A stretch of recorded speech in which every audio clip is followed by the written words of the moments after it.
എല്ലാ വിദ്യാർത്ഥികൾക്കും പുതിയൊരു വീഡിയോയിലേക്ക് സ്വാഗതം. ഈ വർഷത്തെ ജനറൽ നഴ്സിംഗ് ആൻഡ് മിഡ്വൈഫറി കോഴ്സുകളിലേക്കും ഓക്സിലറി നഴ്സിംഗ് ആൻഡ് മിഡ്വൈഫറി കോഴ്സുകളിലേക്കുമുള്ള അപേക്ഷകൾ എപ്പോഴാണ് അപേക്ഷ സമർപ്പിക്കേണ്ടത് എന്നുള്ള വിദ്യാർത്ഥികൾ ചോദിക്കുന്ന പ്രധാനപ്പെട്ട സംശയമാണ്. അപ്പോൾ ആ ഒരു സംശയത്തിനുള്ള ഉത്തരമാണ് ഈ ഒരു വീഡിയോയിൽ. അപ്പോൾ വിദ്യാർത്ഥികൾക്ക് ഈ വർഷത്തെ ജനറൽ നഴ്സിംഗ് ആൻഡ് മിഡ്വൈഫറി കോഴ്സുകളിലേക്കുള്ള പ്രവേശനത്തിനായിട്ടുള്ള ഗവൺമെൻറ് GNM സ്കൂളുകളിലേക്കുള്ള അപേക്ഷകൾ നിലവിൽ ആരംഭിച്ചിട്ടില്ല. അപ്പോൾ അത് ഉടൻ തന്നെ ആരംഭിക്കുന്ന സമയത്ത് നിങ്ങളെ അറിയിക്കുന്നതായിരിക്കും. എന്നാൽ പ്രൈവറ്റ് GNM സ്കൂളുകളിലേക്കുള്ള അലോട്ട്മെൻറ്റ് നടപടികൾ ആരംഭിച്ചിട്ടുണ്ട്. അപ്പോൾ നിങ്ങൾക്ക് നിങ്ങളുടെ ആ ഒരു തൊട്ടടുത്തുള്ള ഈ ഒരു GNM സ്കൂളുകൾ ഏതൊക്കെയാണെന്ന് കൃത്യമായിട്ട് നിങ്ങൾ മനസ്സിലാക്കി കഴിഞ്ഞാൽ നിങ്ങൾക്ക് ആ ഒരു GNM സ്കൂളുകളിലേക്കുള്ള അപേക്ഷ സമർപ്പിക്കാവുന്നതാണ്. അപ്പോൾ GNM സ്കൂളുകളിലേക്കുള്ള അപേക്ഷ സമർപ്പിക്കുന്നതിനായിട്ട് വേണ്ട ആ ഒരു ഡോക്യുമെൻറ്റ്സ് എന്ന് പറയുന്നത് നിങ്ങളുടെ SSLCയുടെ ആ ഒരു SSLC സർട്ടിഫിക്കറ്റിൻ്റെ കോപ്പി, അതായത് SSLC സർട്ടിഫിക്കറ്റിൻ്റെ കോപ്പി, അതുപോലെ തന്നെ +2 റിസൾട്ടിൻ്റെ കോപ്പി, അതുപോലെ തന്നെ നിങ്ങളുടെ ഒരു 2 പാസ്പോർട്ട് സൈസ് ഫോട്ടോ, അതുപോലെ തന്നെ നിങ്ങളുടെ ആധാർ കാർഡിൻ്റെ നമ്പർ ആവശ്യമാണ്. അതുപോലെ തന്നെ നിങ്ങൾക്ക് 300 രൂപ ഫീസ് കൂടി ആവശ്യമാണ്. ഇത്രയുമാണ് നിങ്ങൾക്ക് ഈ ഒരു GNM സ്കൂളിലേക്ക് അപേക്ഷ സമർപ്പിക്കാനായിട്ട് ആവശ്യമായിട്ടുള്ളത്. അപ്പോൾ നിങ്ങൾക്ക് നിങ്ങളുടെ ആ ഒരു നാട്ടിലുള്ള, അതായത് എല്ലാവിധ ഈ ഒരു പ്രൈവറ്റ്, അതായത് നിങ്ങൾ അറിയപ്പെടുന്ന അതായത് വലിയ ഒരു പ്രൈവറ്റ് ഹോസ്പിറ്റലും കാര്യങ്ങളൊക്കെ ഉണ്ടാവും. അപ്പോൾ അതിൻ്റെ കീഴിലൊക്കെ ഈ ഒരു GNM സ്കൂളുകൾ ഉണ്ടാവും. അപ്പോൾ നിങ്ങൾ നിലവിൽ ചെയ്യേണ്ട പ്രധാനപ്പെട്ട കാര്യം എന്ന് പറയുന്നത് നിങ്ങളുടെ നാട്ടിലുള്ള GNM സ്കൂൾ ഏതൊക്കെയാണ് എന്നുള്ളത് നിങ്ങൾ കൃത്യമായിട്ട് മനസ്സിലാക്കുക. സാധാരണ അധിക നഴ്സിംഗ് കോളേജുകൾക്ക് കീഴിലും ഈ ഒരു GNM കോഴ്സുകൾ നടത്തുന്നുണ്ട്. അപ്പോൾ അതുകൊണ്ട് തന്നെ നിങ്ങളുടെ നാട്ടിലുള്ള ആ ഒരു GNM സ്കൂളുകൾ ഏതൊക്കെയാണെന്നുള്ളത് കൃത്യമായിട്ട് നിങ്ങൾ മനസ്സിലാക്കുക.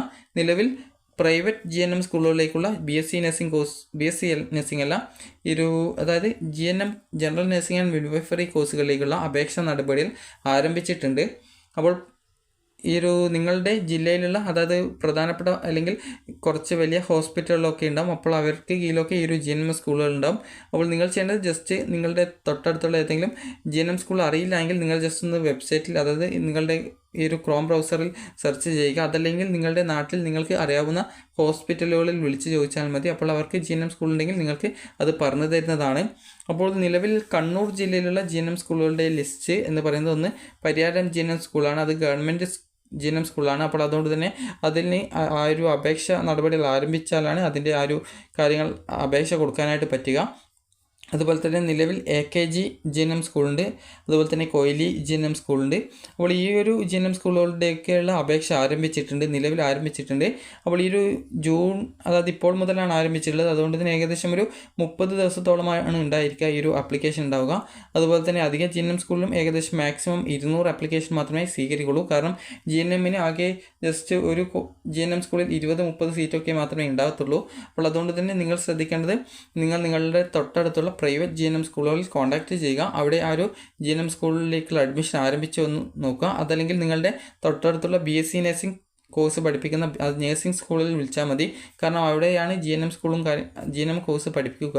അപ്പോൾ അതുകൊണ്ട് തന്നെ നിങ്ങൾക്ക് തൊട്ടടുത്തുള്ള ഒന്നുകിൽ നഴ്സിംഗ് സ്കൂളുകളിലേക്ക് വിളിച്ച് ചോദിക്കുക. അതല്ലെങ്കിൽ നിങ്ങളുടെ തൊട്ടടുത്തുള്ള നിങ്ങൾക്കറിയാവുന്ന ഏതെങ്കിലും ഒരു വലിയ ഹോസ്പിറ്റൽ, പ്രൈവറ്റ് ഹോസ്പിറ്റലൊക്കെ ഉണ്ടാകും. അപ്പോൾ അങ്ങനെയുള്ള അടുത്ത് വിളിച്ച് ചോദിച്ചു കഴിഞ്ഞാൽ അവരുടെ GNM സ്കൂളുകളിൽ എപ്പോഴാണ് അഡ്മിഷൻ നടക്കുന്നത് എന്നുള്ള കാര്യം നിങ്ങൾക്ക് മനസ്സിലാക്കാനായിട്ട് സാധിക്കുന്നതാണ്. അതുപോലെ തന്നെ വിദ്യാർത്ഥികൾക്ക് ഈ ഒരു ഗവൺമെൻറ്റിൻ്റെ, അതായത് ഈ ഒരു ഗവൺമെൻറ് GNM സ്കൂൾ എന്ന് പറയുമ്പോൾ ഈ ഒരു കേരളത്തിൽ ടോട്ടൽ 14 GNM സ്കൂളാണുള്ളത്. അപ്പോൾ അതിൽ നിങ്ങൾക്ക് അഡ്മിഷൻ നേടുന്നതിനായിട്ട് നിങ്ങൾ ചെയ്യേണ്ടത് ഇത്രമാത്രമാണ്. അതിൻ്റെ നോട്ടിഫിക്കേഷൻ നിലവിൽ ആരംഭിച്ചിട്ടില്ല, അതായത് അപേക്ഷ ആരംഭിച്ചിട്ടില്ല. അപേക്ഷ ആരംഭിക്കുന്ന സമയത്ത് നിങ്ങളെ അറിയിക്കുന്നതായിരിക്കും. അപ്പോൾ നിങ്ങൾക്ക് ഈ ഒരു സാധാരണഗതിയിൽ അതിൻ്റെ സർക്കുലർ വരുന്നത് ഈ ഒരു dhs.kerala.gov.in എന്നുള്ള വെബ്സൈറ്റ് വഴിയാണ് സാധാരണ എല്ലാവർക്കും അപേക്ഷ സമർപ്പിക്കാൻ പറ്റുന്ന GNM സ്കൂളുകളിലേക്കുള്ള അപേക്ഷ ആരംഭിക്കുന്നത്. SC/ST വിദ്യാർത്ഥികൾക്ക് മാത്രം അപേക്ഷിക്കാൻ പറ്റുന്ന ഈ GNM സ്കൂളിൻ്റെ നോട്ടിഫിക്കേഷൻ വരുന്നത് dme.kerala.gov.in എന്നാണ്. അപ്പോൾ DME എന്ന് പറഞ്ഞാൽ ഡയറക്ടറേറ്റ് ഓഫ് മെഡിക്കൽ എഡ്യൂക്കേഷൻ ആണ്. അതുപോലെ DHS എന്ന് പറഞ്ഞാൽ ഡയറക്ടറേറ്റ് ഓഫ് ഹെൽത്ത് സർവീസ് എന്നാണ്. അപ്പോൾ നിങ്ങൾക്ക് ഈ ഒരു DHS വെബ്സൈറ്റ് വഴിയാണ് എല്ലാ വിദ്യാർത്ഥികൾക്കും അപേക്ഷിക്കാനായിട്ട് പറ്റുന്ന GNM സ്കൂളിലേക്കുള്ള അപേക്ഷ നൽകേണ്ടത്. അതുപോലെ തന്നെ ഏതെങ്കിലും ഒറ്റൊരു ഗവൺമെൻറ് GNM സ്കൂളിലേക്ക് മാത്രമാണ്, അത് 14 ജില്ലയിൽ GNM സ്കൂൾ ഉണ്ടെങ്കിലും നിങ്ങൾക്ക് ഏതെങ്കിലും ഒരു GNM സ്കൂളിലേക്ക് മാത്രമാണ് നിങ്ങൾക്ക് അപേക്ഷ കൊടുക്കാനായിട്ടുള്ള ഒരു അവസരം ഉണ്ടാവുക. എന്നാൽ നിങ്ങൾക്ക് പ്രൈവറ്റ് GNM സ്കൂളുകളിലേക്ക് നിങ്ങൾക്ക് എത്ര സ്കൂളിലേക്ക് വേണമെങ്കിലും അപേക്ഷിക്കാം. അപ്പോൾ ഓരോ GNM സ്കൂളിലേക്കും നിലവിൽ അപേക്ഷ ആരംഭിച്ചതുകൊണ്ട് തന്നെ നിങ്ങൾ സെപ്പറേറ്റ് ആയിട്ട് ആപ്ലിക്കേഷൻ കൊടുക്കേണ്ടതായിട്ട് വരും. അപ്പോൾ ഓരോ GNM സ്കൂളിലും ഇതേ രീതിയിൽ തന്നെ 300 രൂപയോളമായിരിക്കും ആപ്ലിക്കേഷൻ ഫീസ് വരിക. നിങ്ങൾ ഫിസിക്സ് അല്ല, ഈ ഒരു സയൻസ്, ഈ ഒരു കൊമേഴ്സ്, അതുപോലെ തന്നെ ഒരു ഹ്യൂമാനിറ്റീസ് എന്നിവ പഠിച്ച ഏതൊരു വിദ്യാർത്ഥിക്കും ഈ ഒരു GNM കോഴ്സിന് അഡ്മിഷൻ നേടാം. എന്നാൽ കേരളത്തിൽ GNM കോഴ്സിന് വളരെയധികം ഡിമാൻഡ് ഉള്ളതുകൊണ്ട് തന്നെ സയൻസ് പഠിച്ച വിദ്യാർത്ഥികൾക്കായിരിക്കും കൂടുതൽ അഡ്മിഷൻ കിട്ടാനുള്ള, അത് ബയോളജി സയൻസ് പഠിച്ചവർക്ക് മാത്രമായിരിക്കും കൂടുതൽ അഡ്മിഷൻ കിട്ടാനുള്ള സാധ്യത ഉണ്ടാവുക. അവരുടെ അഭാവത്തിൽ മാത്രമാണ് മറ്റുള്ള വിദ്യാർത്ഥികൾക്ക് ഈ ഒരു GNM കോഴ്സുകളിലേക്കുള്ള ആ ഒരു അഡ്മിഷൻ ലഭിക്കാനുള്ള സാധ്യത ഉണ്ടാവുള്ളൂ. കേരളത്തിന് പുറത്ത് നിങ്ങൾക്ക് GNM കോഴ്സ് പഠിക്കാവുന്നതാണ്.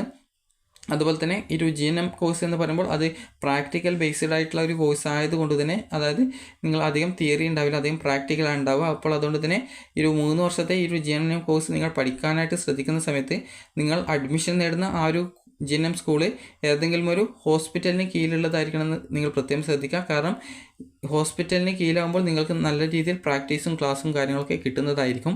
അപ്പോൾ അതുകൊണ്ടാണ് നിങ്ങൾ ഈ ഒരു GNM അഡ്മിഷൻ നേടുന്ന പ്രൈവറ്റ് ആയിട്ടുള്ള ഈ ഒരു GNM സ്കൂളുകൾ ഏതെങ്കിലും ഒരു ഗവൺമെൻറ് GNM, അത് ഏതെങ്കിലും ഒരു ഹോസ്പിറ്റലിന്, അത് പ്രൈവറ്റ് ഹോസ്പിറ്റലായിക്കോട്ടെ, അപ്പോൾ ഏതെങ്കിലും ഒരു പ്രൈവറ്റ് ഹോസ്പിറ്റലിന് കീഴിലുള്ള ഒരു GNM സ്കൂളായിരിക്കണമെന്ന് പറയാൻ കാരണം അങ്ങനെയെങ്കിലാണ് നിങ്ങൾക്ക് കൂടുതൽ പ്രാക്ടീസും കാര്യങ്ങളൊക്കെ കിട്ടുകയുള്ളൂ. കാരണം GNM കോഴ്സ് എന്ന് പറയുമ്പോൾ അത് പ്രാക്ടീസ് ബേസ്ഡ് ആണ്. അതുപോലെ തന്നെയാണ് ANM കോഴ്സ് ആയിരുന്നാലും ഒരു പ്രാക്ടീസ് ബേസ്ഡ് ആയിട്ടാണ് അതിൻ്റെ കോഴ്സ് വരുന്നത്, തിയറി കുറവായിരിക്കും.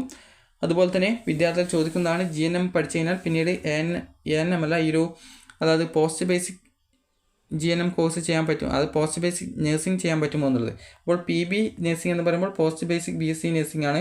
അപ്പോൾ BSc നഴ്സിംഗ് അതായത് ഈ ഒരു GNM കോഴ്സ് കംപ്ലീറ്റ് ചെയ്ത് കഴിഞ്ഞ വിദ്യാർത്ഥികൾക്ക്, അതായത് 55% മാർക്ക് നേടിയിട്ടുള്ള വിദ്യാർത്ഥികൾക്ക് ഈ ഒരു പോസ്റ്റ് ബേസിക് BSc നഴ്സിംഗ് ചെയ്യാൻ പറ്റും. എന്നാൽ കേരളത്തിൽ പറ്റില്ല. കേരളത്തിൽ ഫിസിക്സ്, +2 ഫിസിക്സ്, അതുപോലെ കെമിസ്ട്രി, ബയോളജി എന്നിവ പഠിക്കണമെന്ന് നിബന്ധനയുണ്ട്. എന്നാൽ കേരളത്തിന് പുറത്ത് നിങ്ങൾക്ക് ഈ ഒരു പോസ്റ്റ് ബേസിക് BSc നഴ്സിംഗ് ചെയ്യാവുന്നതാണ്. കാരണം തമിഴ്നാട്, കർണാടക ഇവയിലൊന്നും ഈ ഒരു പോസ്റ്റ് ബേസിക് BSc നഴ്സിംഗ് ചെയ്യണമെങ്കിൽ ഫിസിക്സ്, കെമിസ്ട്രി, ബയോളജി +2 പഠിക്കണമെന്ന് നിബന്ധനയായിട്ട് പറഞ്ഞിട്ടില്ല. അപ്പോൾ അതുകൊണ്ട് തന്നെ നിങ്ങൾ ചെയ്യേണ്ട പ്രധാനപ്പെട്ട കാര്യം, നിലവിൽ നിങ്ങൾക്ക് ഈ ഒരു GNM കോഴ്സുകളിലേക്കുള്ള അപേക്ഷ സമർപ്പിക്കണമെന്നുണ്ടെങ്കിൽ നിങ്ങൾക്ക് പ്രൈവറ്റ് GNM സ്കൂളുകളിലേക്കുള്ള അപേക്ഷകൾ ആരംഭിച്ചിട്ടുണ്ട്. അപ്പോൾ നിങ്ങളുടെ തൊട്ടടുത്തുള്ള ഈ ഒരു ഏതെങ്കിലും ഹോസ്പിറ്റലുകൾക്ക് കീഴിലുള്ള GNM സ്കൂളുകളിൽ നിങ്ങൾ അഡ്മിഷൻ നേടാൻ ശ്രദ്ധിക്കുക. അപ്പോൾ നിങ്ങൾക്ക് ഈ ഒരു വീഡിയോ ഉപകാരപ്രദമായിട്ടുണ്ടെന്ന് കരുതുന്നു. ഉപകാരപ്രദമായിട്ടുണ്ടെങ്കിൽ ലൈക്ക് ചെയ്യുക, ഷെയർ ചെയ്യുക. Thank you for watching.